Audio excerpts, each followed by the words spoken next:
The Chimeran threat began in Russia. The origin of the virus is unknown, but its effects were devastating and swift.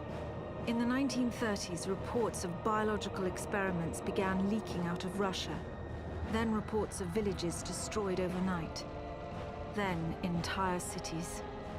We feared the Russians had developed a weapon of unparalleled power. The truth was far worse. The Chimeras stayed sealed within Russia for over a decade. Then, in 1949, they launched an attack that overwhelmed all of Europe in a matter of weeks. For several months, we thought England was safe. But in October of 1950, the Chimera burrowed under the Channel.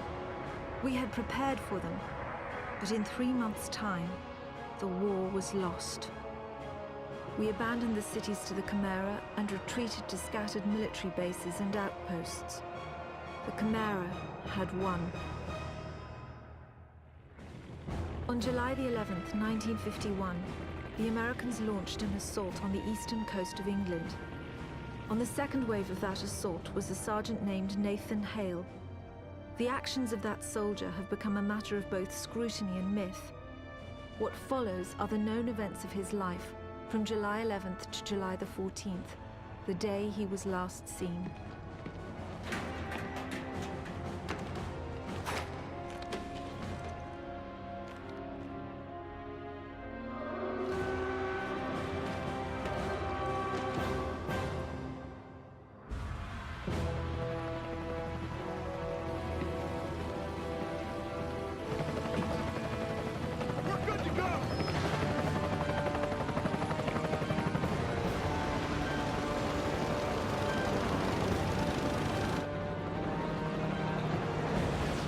Soldiers had no idea what they would soon be facing.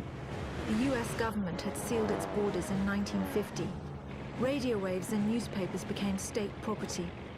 Only the highest levels of their government knew the truth. The operation was an exchange. The Americans were bringing supplies and tanks into York.